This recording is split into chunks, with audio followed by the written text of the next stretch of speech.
Hello and welcome to the Capital Gains Tax Solutions podcast, where we believe most high net worth individuals and those who help them, they struggle with clarifying their capital gains tax deferral options. Not having a clear plan is the enemy, and using a proven tax deferral strategy such as the Deferred Sales Trust is the best way for you to exit highly appreciated primary homes, businesses, save a failed 1031 exchange, cryptocurrency, or anything else that's subject to millions of dollars of capital gains tax.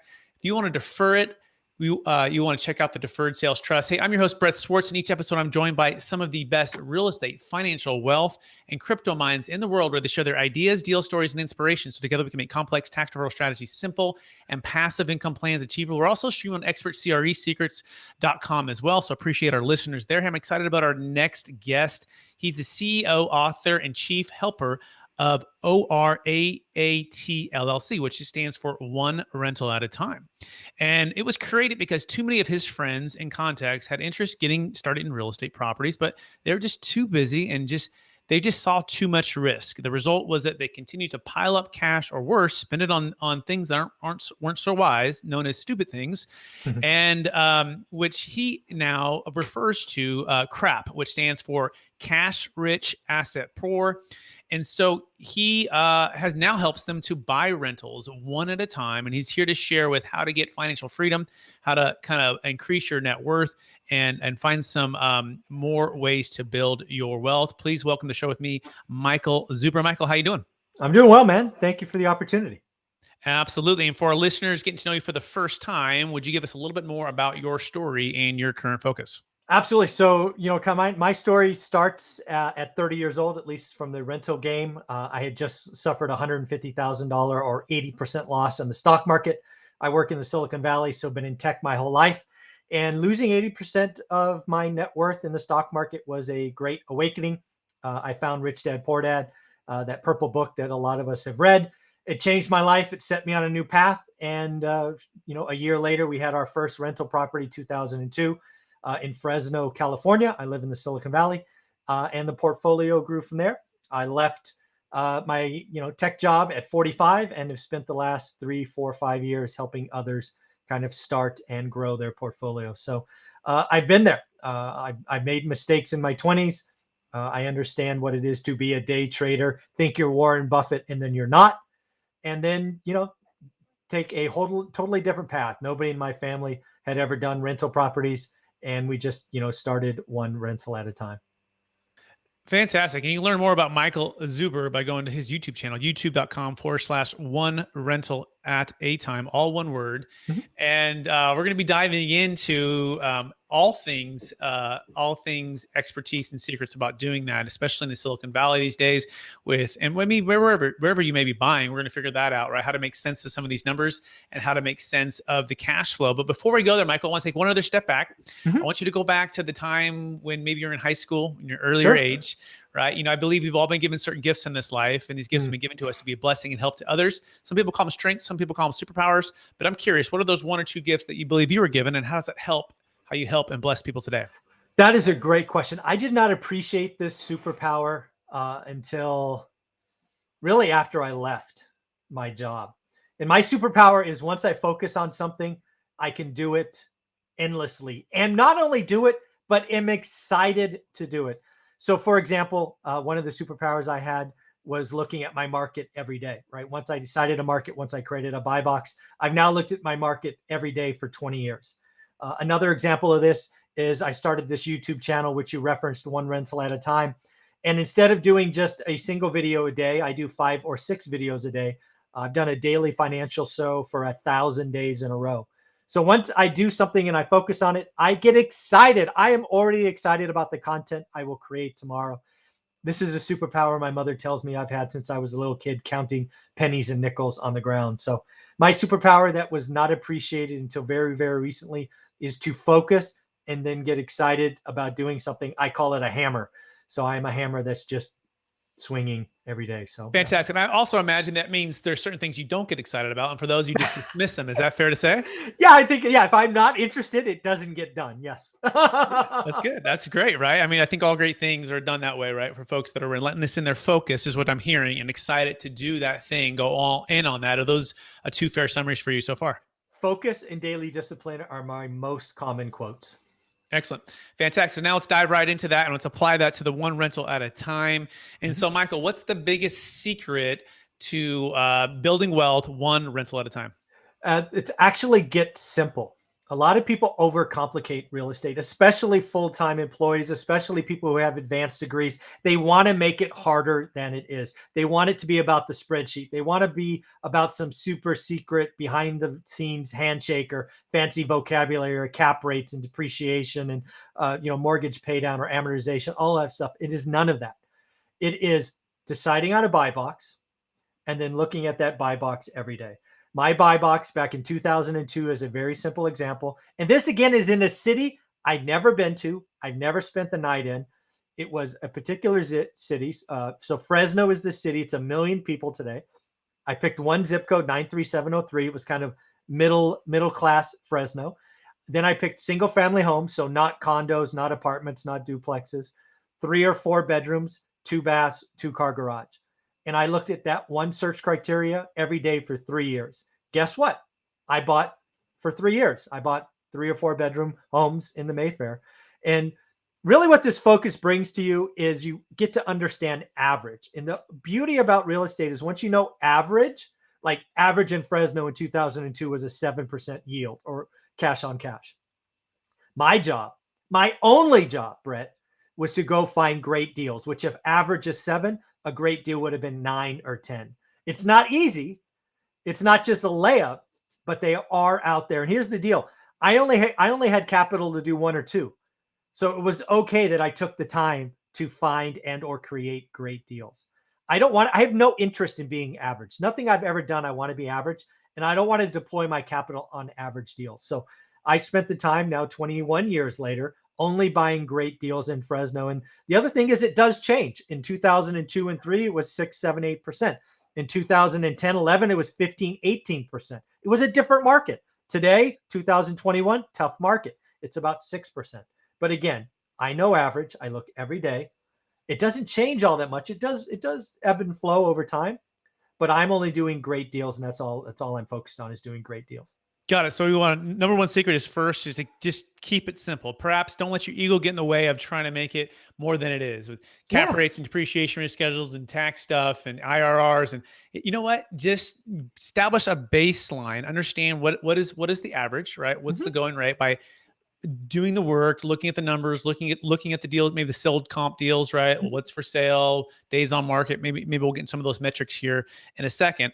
But then your job is not to your job is just to find an outlier, right? What's a little bit above average and then execute on that. Is that a fair summary so far? Absolutely. That's a wonderful summary. As well as focus on one particular zip code, right? Or one area. Like don't cast such a huge net that you spread yourself thin, but focus like a laser. And for you is in Fresno, one zip code. And did you say it took you 2 years before you did your first deal? No, I did my first deal in about 6 months. Okay. But what I did say is I only looked at that buy box, right? Fresno is 1 million. It's a huge market, right? It's 1 million people. I looked at one zip code, one asset type, one size for 3 years. Because if you go to another zip code like Mayfair 93703, if I went to the Fig Garden 93704, one zip code over, they actually butt up against each other, but entirely different market, more expensive homes, older homes, bigger lots, more rent. The yield structure or the cash on cash returns entirely different. So again, for me, I never lived there. I didn't have any boots on the ground when I started. I had to be laser focused. And then I had to know what I didn't know. I didn't know what the rents were, so I had to figure it out. I wasn't going to property manage, so I had to do all these other things. A lot of new investors go, hey, I'm going to buy in Cleveland. Well, Cleveland's gigantic. How can you learn Cleveland from LA, right? You've really got to hyper focus. Back to that hammer analogy and the superpower in the first question. I laser focused. My initial search criteria, I think, produced 41 listings, right? When I started looking. And then a week later, it was 39. And then it was 44. And then it was 38. I stayed in that one. And that means I didn't look at anything else because I didn't know. It took me 3 years to really feel comfortable here. Perfect. So by the way, you can learn more about Michael Zuber right now and get your rental at a time education going right now by going to youtube.com/one rental at a time. Excellent. So the number one secret is to make it simple, keep it simple. Number 2 is what? Number 2 is daily discipline. A lot of people A lot of people that I speak with that resonate with one rent at a time were me, which means you had a full-time job, means you had a family, you were raising a child or kids. You're busy. I get it. But here's the deal. With real estate investing, it's not a weekend thing, right? I want focus and daily discipline. The daily discipline I ask for and require is 20 minutes. When I started doing this, you didn't have smartphones. I had to actually connect with a PC or a computer. Now you can do it on your phone. You can find 20 minutes a day. And again, it's your buy box. It should only be 20 minutes. People try to fight me on this. Like, Michael, I'm going to give you 4 hours on Sunday. You're only asking for 20 minutes, 7 days a week, which if you add it up is 140 minutes or 2 hours and 20 minutes. I'm going to double it. I'm going to give you 4 hours. Sorry, that doesn't work for real estate. If you are only looking on Sunday, you are missing 6 days of activity. You could be missing deals. Deals come on and go off in minutes or days. And if you're looking Sundays only, it's like going to the gym 1 day a week and hoping to lose weight. It's not practical. I want 20 minutes a day. Got it. Okay. So it's a daily discipline of 20 minutes a day, not just trying to cram it in all in one day, one Sunday, one Saturday or something. Mhm. And perhaps it's that training of your mind and your eyes and the education of seeing it. And also the daily discipline of looking at those patterns, right? It helps you probably think in a different way. Is that a fair summary so far? Well, what will happen when you have focus and daily discipline on a buy box is about day 45 or day 60, it will start talking to you because you're watching it ebb and flow, right? Stuff come on, stuff come off. Some stuff come back because it didn't close or didn't appraise. What happens after about 60 days, you can start to point at what the great deal is. And again, your job's to find average. Once you know average, you only do great deals and you will start to see it. The market speaks to you. You just have to listen. Got it. Okay. So that's step number 2 is the daily discipline of 20 minutes per day. And perhaps you're focused on that zip code and you're looking at the sales comps, you're looking at what's for rent, understanding the price per square foot, right? Mhm. A lot of just the key metrics there. And so far so good. And what's step number 3 then at that point? Well, step number 3 is at that point, you have to be writing offers on great deals. Well, I guess that's the end result. So step 3 for me, I guess in a market you don't know, don't live in is what do you need? For me, it meant I had to have a property manager. I had to have contractors. I had to have inspectors, right? You're going to fill out your network. One of the things that I got wrong in the very beginning, Brett, was I thought the answer lived in Excel. I thought if I built the biggest whiz bang Excel multi-worksheet, spreadsheet, that the answer to my real estate needs would be in there. And it's not. Real estate is actually rather simple. It's a people business. And you need to get out there. What I would tell people to do in step 3 is figure out what you need, go find them and ask for referrals. And oh, by the way, Brett, tell everybody your buy box. I can't tell you the 6 or 7 deals I did in 2020 when there was no inventory was because of my network. Everybody knows what Mike Zuber buys, right? So tell everybody. It almost should be on your business card, right? It should be in your email signature. My buy box is 93703, 3 and 4 bedroom, single story house, 2-car garage, whatever it is. Tell everyone, because when that pops up, you never know. You never know where a lead can come from. So don't be shy. So step 3 is a people business. Get out, meet a lot of people, ask for referrals, take a personal challenge of meeting 2 people a week. After 20 years, you know a lot of people. Got it. So hire the who, don't be the how. What do I need to get this done? Property management, perhaps a good lender who's local to that as well, perhaps a good contractor, a plumber, electrician, all of those things. But by the way, you can build that out by finding perhaps one really good one and asking them to give you the referrals to those that they've been working with and they know, like, and trust in that area. And it's building that network of professionals to help you execute the business plan, as well as realizing that the false belief is it's not in an Excel file, right? No. You can analyze and do over analyst paralysis. You're not going to find it there. It's out there in the community, right? And showing up on the job site, helping the contractors, getting the things done. Is that a fair summary so far? Oh, yeah. Yes. Very well said. Curious, how do you find the best in that part of that team when you're looking for a real estate professional to represent you, or perhaps representing yourself? But let's walk through that strategy there. Are you licensed? Are you buying it yourself? Are you going direct to owner? Are you going all through realtors? Walk us through kind of the ratio there and how you find the best to work with. Yeah, so I think there's a couple of answers there, and we're going to answer it for the full time frame. So again, I built an entire portfolio of rental properties, one rental at a time, while working full time, ultimately replacing 2 6-figure incomes by buying deals out of the MLS. Never, I have done direct, but only after I retired. So I want everybody to hear this. You can retire on MLS or multiple listing service deals. I did it. My wife and I did it. So how do you find the best of the best? The answer is you're not going to find them day one or even year one. You have to continually ask for referrals. You have to continually, your job as an investor is to manage your network. Constantly ask for referrals, constantly communicate expectations. And oh, by the way, I give everybody a chance to make a mistake, but they can't make 2 mistakes. All right. There's always another agent, always another painter, always another thing. So again, it is your responsibility to manage your network. Your network should always be growing. I don't like it when I hear people say, hey, Michael, I got the guy, or I got the gal. I got the woman who's the one. Yeah, I know hundreds of real estate agents in Fresno. I have 100 or so that will return my call in the same day. I'm going to beat you long term. It's never about the one. Real estate is a business with ebbs and flows. People come and go. People are hot one year and cold the next year.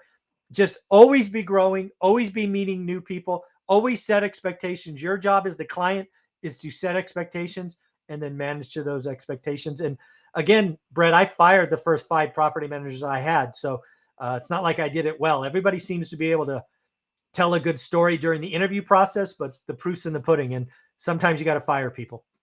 Yeah, I like the way you put that too. And sometimes they might be the all-star today, right? But then they might not be. They may rest on their laurels, and their pride goes up, or their life changes, or whatever, right? Mm-hmm. And you're looking for the hungry, the humble, and the person that you're going to connect with, and that means always constantly be building your referrals, your network, your team of professionals to work with you. Is that a fair summary so far? Absolutely. And again, just a great example of that. So right about the time I had my 4th property manager, they grew with me. They grew when we happened to be doing a lot of 1031 exchanges. We went from something like 8 to 80 units, and they were great. Then the real estate crash happened, right? Because I've been doing this so long. I bought before the crash. I 1031 before the crash. And then all these deals happened. And this particular person happened to be a licensed agent. And suddenly they became the #1 agent for Bank of America and Countrywide, which meant they were selling gobs of homes. All were REOs and the like. But it also meant that their property management business suffered. And as their largest client, I suffered the most. So I had to have a very heart-to-heart. And they're like, Michael, I don't know what to tell you. I make pennies with you, and I'm making a mint over here. So I'm going to go make a mint. I'm like, totally get it. We're part friends. I got to go somewhere else. So it can happen. Yeah, they might have been your #1 realtor at that point, right? And your last property manager. At the end of the day, like, they made a business decision. They were honest and open about what was going on, transparent, and you fired them and you got a new one, right? But maybe you got a new realtor to find you some REO deals. So that makes sense. I like that. It's doesn't have to be such hard feelings all the time, right? You don't have to be married to your property management forever because they helped you get off the ground. Mm-hmm. Sometimes the person who's help you make that first million isn't the best one to take you to that 5 or that 10. Right. Sometimes I would tell you, of the people that were like my inner circle in my investment community the first 10 years, maybe the first 8 years. 8 years is probably fair. I think there's only one that's still in it today. People ebb and flow and grow. And some of the people don't even live in Fresno anymore, right? Life event and a boyfriend, a husband, a wife, whatever, took them somewhere else, right? Life is life. So yeah, it's as the owner of the portfolio, it's my job to manage the network. Excellent. So let's go to number 4, and then we're going to be touching on some 1031 exchange stuff as well here, and some capital gains tax strategies for our listeners. So step number 4, I think you kind of teased on it. You said write the offer. So is that number 4, or walk us through that? It has to be the offer. At some point, you're doing all of this work. You're looking at your buy box 20 minutes a day, 60, 90, 6 months. At some point, you're going to say, Michael, I know average is 10%. Well, great. Now that you can confidently tell everybody it's 10%, your job is to write offers at 12 or 13. I only want you writing great offers. And a great offer means you're higher than the average yield. But you got to write the offer. You have to have confidence in yourself. You got to put pen to paper and move forward. So yes, definitely got to move forward and write the offer at some point. Okay, good. And then obviously, if you tie it up, right, make sure you can close on the thing because you want them to Yes. deliver, right, for those realtors who brought you those deals, so they Mhm, can bring you more deals in the future. mhm, So, and that you're writing at 12 to 13%, right? You're giving yourself perhaps some cushion to negotiate.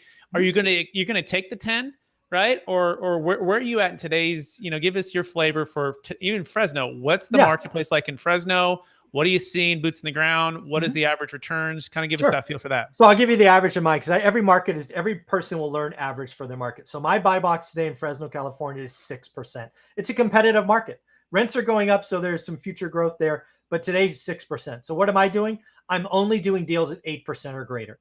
I will write an offer at 8% to your question. But if something comes up during due diligence or make ready or something hurts my cash on cash return, I will either get a credit or back out of the deal. But I will close on every 8% deal in Fresno today. Excellent. Have you considered moving that to multifamily? And if not, why not? Oh, absolutely. When I say 8%, my spreadsheet is everything. I compare 500 square foot homes with 20 unit apartments. I talk about those two as my extremes because I have owned both, or I actually own them today. So I only talk about what I do. I have owned a one bedroom, one bedroom, one bath house, 512 square feet, and a 20 unit apartment building. I will buy whatever the highest yield is. Sometimes, like in 2006, apartments, far and away a better yield. Part of that was because houses were stupid priced because of all the funny lending, and others because multifamily was missing. I would tell you today in my market, multifamily is flat out overpriced. Cap rates have been compressed to a ridiculous level. Class C is selling at Class A prices. I have sold Class C for Class A and moved into housing. So I will buy whatever the highest yield is. So let's talk about that, right? So with the 1031 exchange, one of the biggest frustrations with it is that you have to buy equal greater value. So if you have a 20-unit apartment complex that's worth $3.5 million, and Mhm, you're buying these houses maybe between $300,000 and $600,000, mhm. right? Walk us through what's the biggest frustration when it comes to the 1031 exchange and/or the deferred and/or capital gains tax deferral when you're going to sell highly appreciated assets. It is absolutely the buy, right? You actually have to start working on the buy ahead of time. So my last 31 exchange was selling an apartment building, an 18-unit building, and buying 14 units. How did that happen? It was two fourplexes, a triplex, and four homes, right? So the total portfolio was more than the 18-unit building because there were a lot of houses, which obviously have a higher sticker price. But the idea was I had a seller reach out to me and say, hey, Michael, you bought one of my houses 2 years ago. I am now at the age that I want to sell everything. I'd rather maintain income. So they avoid the big, depreciation, recapture, and all of that. So we structured a deal. And I said, well, great. I want to buy it. I'm going to do a 1031 exchange. So we're going to have to delay this purchase agreement until I sell it. Happened to be a hot market, so we worked it out. So yeah, I sold in an 18-unit building, goes into the intermediary, and then we close on the 14 units. So for me, it's always been about the buy. When I was selling houses, we went from 8 to 80 units, 6 houses in one duplex to 80 units, a 5, a 13, an 18, a 10, whatever it is. It's all in the book. And it was always the buy that was the hardest part of it. Yeah, we call that the sometimes we call it the shotgun wedding, right? It looks like Yeah. you got like a pre-arranged marriage, right? You're Yeah. like, hey, we already known each other for a long time, family, friends, Yeah. and so rather than the shotgun wedding, which is get engaged in 45 days and getting married in 180, and Oof. sometimes that can create situations where people are overpaying, taking on too much debt, not enough diversification, not enough liquidity, letting the tax tail wag the investment dog. Then they get hurt. And that's what I found in Sacramento and Fresno during the 2008 crash, right? People had overpaid for apartment complexes and Mhm. properties and had too much debt, and they were chasing deals in 03, 4, 5, 6, 7. And the music stops. And now over the next 3 years, some lost half. I remember the guy had $50 million of apartments and a lot of debt, mostly C class. And we said, hey, get Mhm. out. Like, now is not the time to hold on to these. Yeah. And this is 2006. And he said, but I don't have a 1031 lined up. You know what I mean? Oh. And so he didn't, and he literally lost. He was worth $50 million worth of real estate. Over the next 3 years, he lost everything, went bankrupt. And we looked at it and we go, if it wasn't for the 1031 exchange, and we offer something called the Deferred Sales Trust, which is kind of unique in that it can sell, you can defer. It's a backup plan for a failed 1031, and Nice. it creates an opportunity to develop real estate, to go into hard money lending, to go in the Mm. stock market if you want it, to diversify a little bit, to do a number of things that you don't have to purchase when you feel like the timing isn't right, when you're not seeing those averages right, when the Mhm. seller just says, I mean, in fact, I got a call yesterday from a gentleman. He sold an $11.3 million piece of land that he bought for $140,000 in 1990. This is in Southern California, okay? And yeah, he's huge home Yes. run, and he's in Yes. his 1031, and he found an $8.3 million deal, which was a good fit. And then he bought another house for 800,000, but then he had about 300,000 or so left, or 3 million left over. And a bunch of mold, a bunch of bad stuff in an apartment complex. He's like, I don't want to take this on. I don't want this headache. And so he calls me and says, can you save my failed 1031? And the answer is yes. Nice. But what that does for him is he doesn't have to buy something he doesn't want to and doesn't feel great about, right? Yeah. It gives him the chance to have that time back. So I'm curious, having unlimited amount of time, an unlimited amount of time to defer the tax to buy commercial real estate was a game changer for me. But had you ever heard of that before, or have you ever seen that before? So we've got to talk about this some more, because I've been in this game a long time. Have not heard about that. I have heard more. I've heard more people get hurt by 1031 exchanges than helped. Because once you have that shotgun wedding and the clock has started, if you again, something I spent oodles of time on is I always had line of sight to my next deal, so I knew where the money was going, and I'd worked with the seller to work them out. I've done a dozen, maybe 11 1031 exchanges, all kind of line of sight to what was going to be the end result ahead of time, right? A prearranged marriage, I think you said, which is an accurate statement. But yeah, I've seen more people heard about it, especially in today's environment. Where everything, like the everything bubble, there's a lot of dumb 1031s being done today. I actually sold an apartment building last year. I paid the taxes. I'm like, I'm not doing a deal. I'm not going to let taxes make me do a bad deal. I'll gladly pay the big number, and I'll just sit on the cash and wait for something. But yeah, I look forward to digging into this more. Yeah, you can learn more about that by go to capitalgainstaxsolutions.com for those who are wondering, capitalgainstaxsolutions.com. And I also mentioned too, we just did a deal near you in Mountain View in Palo Alto, off of University Avenue, right out of downtown. Well, yeah, right there. A client of mine, he's selling a primary home. He was actually the #1 Keller Williams agent multiple years in Palo Alto. He's been there for 30 years. Ooh, and he's doing okay. Yeah, he's doing okay. He's selling it for $8.3 million. Okay, he has a huge gain, but as you know, a 1031 doesn't qualify for high-end primary residences, right? No. You have the 121 exclusion, 250 if you're single, 500 if you're married. But above and beyond that, he was single. His 5 kids were gone out of the house. He's in this huge, beautiful house, University Avenue. Oh, and yeah. He's like, Brett, you're telling me I've been in for 30 years. You can do this with the house? I said, yes. And Nice. he spent about a year and a half, due diligence, CPAs, all the questions you can imagine. But he's a client of mine, and then he moved to Nevada, right? Established residency. But he deferred all the tax. But if it wasn't for the Deferred Sales Trust, he wouldn't have been able to sell his house. And that's really the point here. Like, part of what we're trying to do is provide freedom. And so is Michael, right? From the day job, from the stress of the stock market, from the stress of having to stay in your big home because of the tax, right? And if you can find tools and ways and education and empower yourself with this education, you can unlock what you're trying to do in that next chapter of your life. And that's exactly what he did. And then we've just done it for 3 cryptocurrency owners. And I'm curious, so you're in the Silicon Valley, there's a lot of cryptocurrency owners. Yeah. The 1031 exchange does not work for cryptocurrency or a primary home or businesses, but the Deferred Sales Trust does. So check this one out. We just sold a $5 million for a case. She bought it short for Google, and she bought Bitcoin for 50,000. And it literally went to 50 million. And now she deferred 5 million into the trust, and she's building a business startup company with her college roommate. She retired from Google. She's no longer building Google's dream. She's building her and her college roommate's dream online educational program, all tax deferred. Nice. Okay. Using the Deferred Sales Trust. So if anyone wants to learn about that, you can go to capitalgainstaxsolutions.com. All that being said, Michael, are you ready for the lightning round? I am. Should be fun. All right. So knowing what you know now, if you can go back to your 25-year-old self, what's the one golden nugget you make sure to tell yourself to do? Live below our means. I was spending the money as soon as it came in. Again, Silicon Valley, I was making 6 figures at 25 and spending 6 figures. I retired at 45 because I started at 30 and I'd already allowed my life to expand. If I would have started at 25, I could have been done at 30. So I wasted 15 years. Got it. Hey, save and invest, right? Don't spend it all.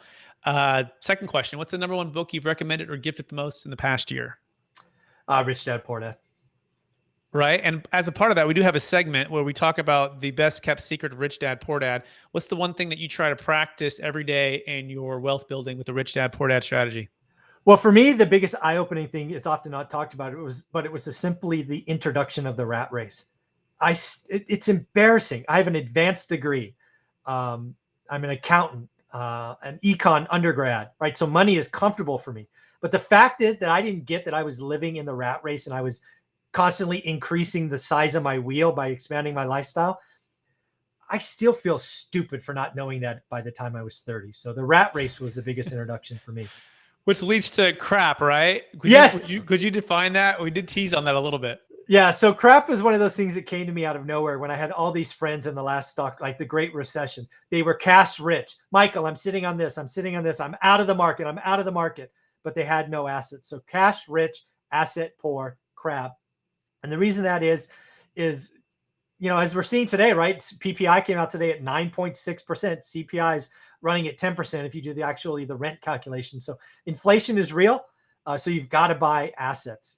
Being cash rich, and asset poor is not good. Not good. It's like burning money out the window, right? You're just throwing it out the window, just burning as the 6 to 10% just keeps eating up in inflation. So thank you for sharing that.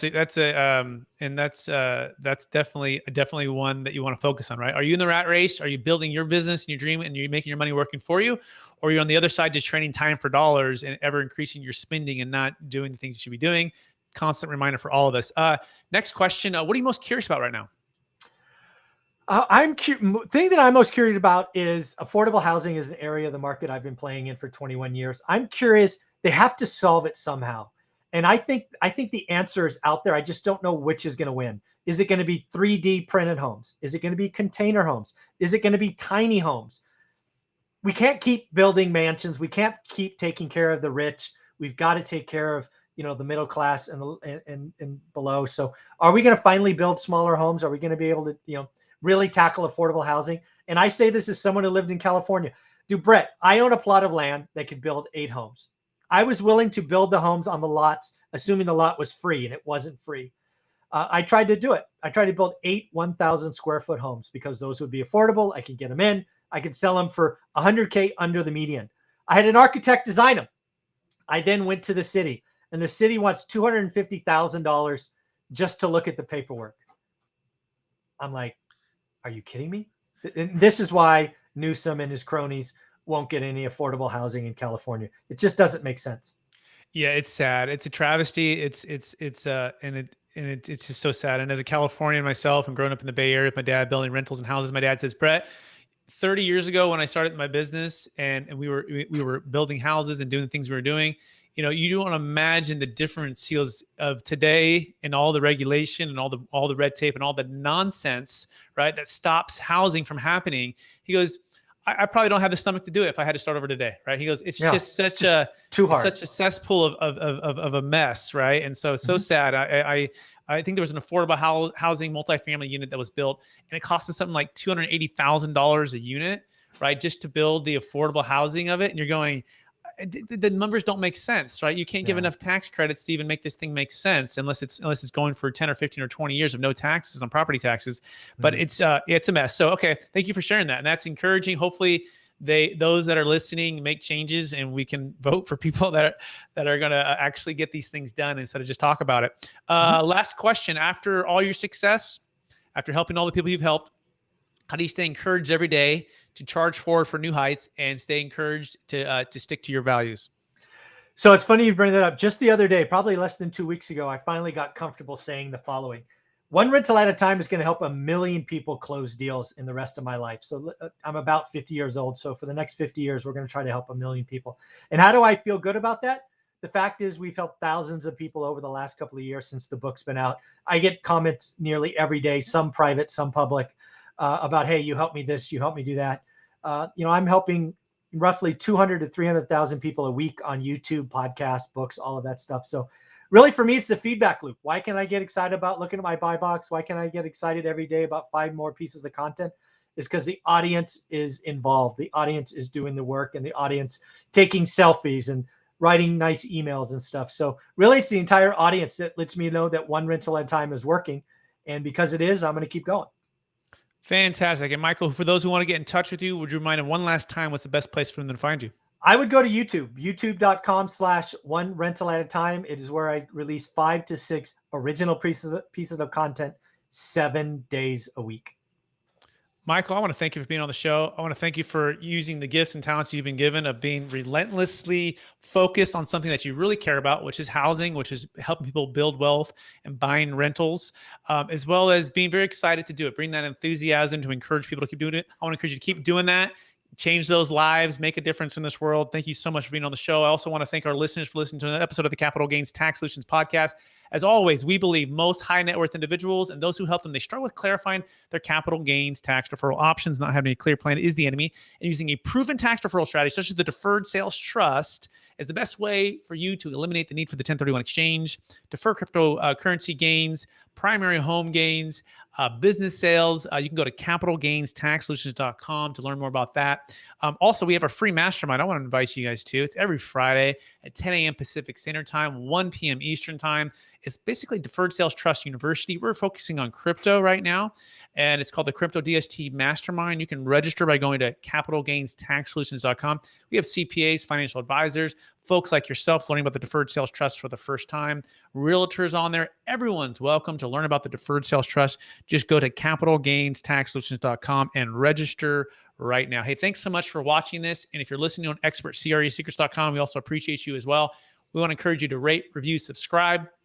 Share this with someone who can inspire today, and get with Michael Zuber for one rental at a time. If you haven't bought your first property, or if you want to buy the next 20 properties, get with someone like Michael who can coach and help you do that.